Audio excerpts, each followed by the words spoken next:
So finally we have pushed our whole code of Owlclip backend and the front end also, because now Owlclip is almost done, and so that's why I've just pushed whole code to the GitHub, and it's on a private repo. So and also I have want to deploy on the backend on the server, because of I needed to check that payment webhook, because of in the payment, like over here I have explained, like over here you see this. This is the diagram of my whole payment service. That is like when user click to the pay now button, then it create an order, and then it goes to the backend server, and then backend sends that whole create order thing, create order details, and then after the a key as well, a key to the Razorpay, and then Razorpay create that order, and then it sends a user order ID, and then what happened is it just got the order ID, and then pay now button open a pop-up, open like order ID to the front end, and front end open a payment dialog box, and what happened is over there you just do the whole payment, you just add your UPI ID or any kind of QR scan, whatever, and then after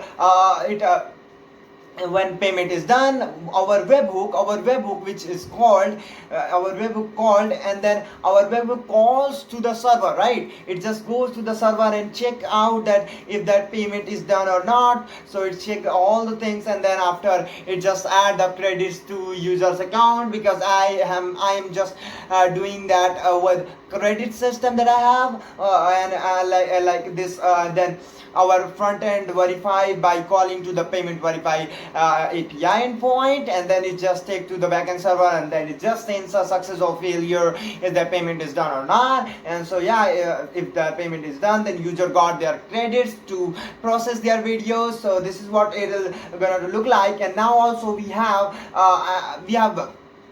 got a VM on my GitHub account, which is this one, the Owlclip virtual machine, as you are seeing over here, that Owlclip virtual machine that we have got, and the specs of it is very very low, and it's very very cheap, and approximately it's 9.40 some dollars, which is tech for per month. So it's like a 2 vCPU. The specs of it is 2 vCPU and only 1 GB of RAM, which is very very very very low. And I am just kind of experimenting, and it's a testing environment, so I am just testing into this VM virtual machine, so by just taking it. And also you can see this one, which is I'm currently logged into that virtual machine. I'm currently using that virtual machine, and you know how you can access your virtual machine? By this terminal. Without the terminal you cannot access this, right? So I'm accessing this terminal, and right now I am on, you can see this, I am on my virtual machine, which is Azure user, and then @Owlclip. So I am on that virtual machine that have 1 GB of RAM only. That machine have only 1 GB of RAM, right? So also I have done 2 to 3 months ago this document for myself. I have written when I'm deploying my first backend server on the cloud, which is of my Android app server, right? So which I have deployed on the on a VM, and right now these steps that I have documented on that time, which is we need to create a virtual machine, and whatever the detail to run a virtual machine and deploy our front end as well as back end code to the server. So we have done these two things, right? So and like I have documented whole thing, but we need to use PM2, Nginx, everything, like for front end and for back end, whatever we need, the dependencies and all other stuff we have to take in our mind. So I have done these whole YASLs as well, and then what I have to do now is I'm thinking everything which is be okay, but I'm also learning Docker, and you can see over here that some of the pages that I've written some days ago, right? 2 to 3 days ago, I have just thinking that why not to learn Docker, and I have gone through a playlist and following that, and I'm loving to learn these Docker thing. What is a container? What is an image? A container is a virtual environment for an image. Like without containers, like containers are providing the virtual environment to run the image. So like people are conflicting that image, and like they're thinking that image is running, not container is running. Containers are providing the environment to run that image, right? So there are many things in Docker as well. I'm not the I'm just learning Docker, right? So I have to package these apps. Like Docker is solving the main problem that over here I'm also like a little bit on the Google AI mode, which is I'm really loving this Google AI mode. When it comes first, I have literally used that, and I've got it. Wow, amazing! Like now I don't need to go through with thousands of blog posts of thousands of websites to see what the hell I want to know, right? So yeah, it can just find for me that keyword and things, and then I have to go through that docs, right? It's not like you can just use and you can just give to the AI and do everything. It's sometimes you have to go through the docs and the real source, right? So like Docker solves this. It works on my machine, but breaks on the server, right? It's a really damn thing, right? Happening when like versioning problem. When you download a package that run on your machine and not running on the server, or sometime it also conflict when you download on your I have also like feel these things like over here in the terminal of VS Code as well, that sometimes my versions are, I have installed some versions, and sometimes like after it then I post to the GitHub, and sometimes like my versions are my package versions and things are not working. So like I have also feel a lot more bad asshole into this fast API. Let me show this fast API backend. This is the fast API backend. I have used these days UV. This is very good one thing that to manage our packages, right? Pip is very like I don't love pip, right? I don't love pip, right? Right? I don't love pip to install my packages and manage it, right? This is for me it's not good, right? And instead UV help us a lot more much better to locking those versions inside the uv.lock, right? As like in Node.js backend we are doing like that.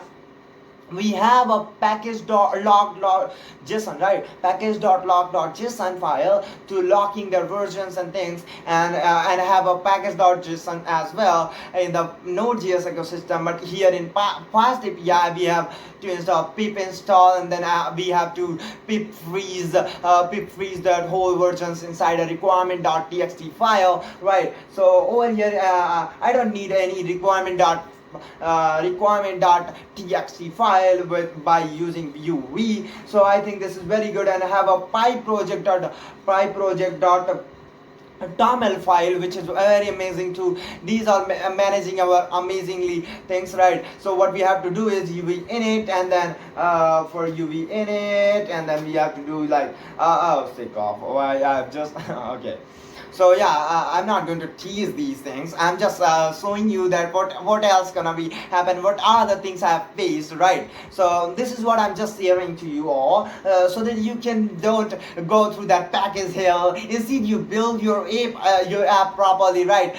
Don't use that pip install kind of thing, and manage those files and things like inside this requirement.txt file, which is really bad for me. Is really I love this UV, and it's very amazing to installing packages like in a faster manner, and also showing me that okay, like this much you're downloaded, now you have just wait for this much time, right? As well, I have also faced in Node.js that downloading installing things with npm, and then I've shifted to the pnpm, which is amazing package manager, and installing it once on my computer, and it's interlinking those to every single project which we are using. It's instead of installing that dependency each and every time on different projects, right? So and these things, right?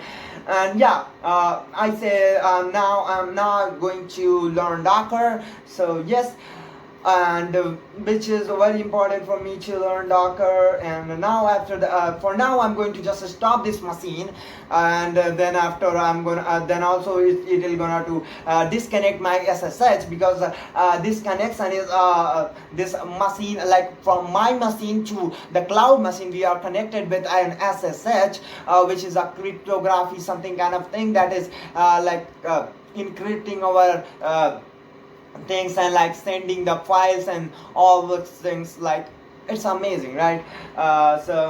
We have to, like, I have also not understood underneath that SSH key what is that, but it's a kind of way, a protocol that help us to connect with any other machine to the on the cloud or something, right? So this is very very good, that SSH is a protocol. So yeah, let me go stop this, and then after I'm stopping this video too, because it's while I'm making this video, and I don't want to explain each and everything because of it takes much time, right? So stopping virtual machine, because whenever you're on the cloud machine, whenever you're buying a machine, you have to know, if you're not using, just stop it. Just don't waste the resources, right? Resources means that CPU and their compute and their electricity and all those stuff. Even though you are paying for it, don't waste their machine, compute and things, right? Don't waste. So I've just stopped my server. I think this is what the way, right? I don't know, but I think this is the way of stopping the server, and now it won't use my any compute and any money. So yes, now this is what it is, and now I'm just going to learn Docker, and then after I'm going to deploy my web app, the backend, and then after I'm going to check out that how the payment work, is that my payment webhook working or not, because for checking payment webhook we need to we won't check it on the just the local host machine. So we have to go on the server, and we have to map this API IP. Let me see this. I have to map this this Owlclip app to my API of the backend, API of the server, right? So I have to use some DNS kind of thing. So yes, let me go, and I'll see you in the next video what my Docker thinks, and also explaining what is Docker actually is, and why every developer need this Docker, and as well as the GitHub as well. Let me show you something over here. That is Scally-Draw over here, which is this one thing. I've almost done this React and Node.js and all those stuff, and I've also like think about what the hell all those things are. Like Next.js is like SSO and file-based routing, and there are a lot more things in Next.js and React, and knowing the basics like what is a state, what is props, what is conditional rendering, why we have to use 10-step query instead of the normal use effect, all kind of things. Where we have to use use effect, where we not have to use this, and there are a lot more concurrency things and whatever. And so also that we have to know these things, and Docker, which we are going to learn today, because we have now 6 to 8 hours whatever the time span, but I know that we are going to focus on 4 hours, but even though we just stayed on 8 hours for it, but we are going to learn it. So yeah, I'm going to learn and deploy today. I just want to do it, and as well Git and GitHub and CI/CD, which is. And the timestamp you are seeing, don't see this timestamp, because this is like a wrong wrong date. Right now it's not timestamp, it's a wrong date, right? I'm on NTX Linux, right? I'm on NTX, so you can see over here also NTX, so you can see NTX, right? So I'm on NTX. It's a Linux based a Debian based operating system, right? So it's a Debian based distribution, right? So it's a alright, yeah. Sick off. So you can see then I have to learn Postgres, which is amazing, which I have to understand underneath, and so I'm gonna to deep dive a little bit after some time. But for now, I'm signing off, and I'll see you in the next video. The Praveen effect, and we can make it. I don't know how, but we can. That's it. Let me go, and also let me show you something. I'm on the sit off. You can see I'm on the floor, and I'm just doing here. You can see. you can see, and this desk is empty, and I am doing on the floor every work, everything, and this chair is dumps it, and I'm just documenting my life. That's why I'm sharing these whole yasos, because that is very matter for me to see all the stuff when I am just did something and I got of something, and just I see look back to my me as I'm 19 and see doing these jerky work and whatsoever. I'm gonna see later on, because this is very matter to document your life and see whatever happening with yourself, with you in the past and future whatsoever. Yeah, let me go the Praveen effect and we win it. Let's go.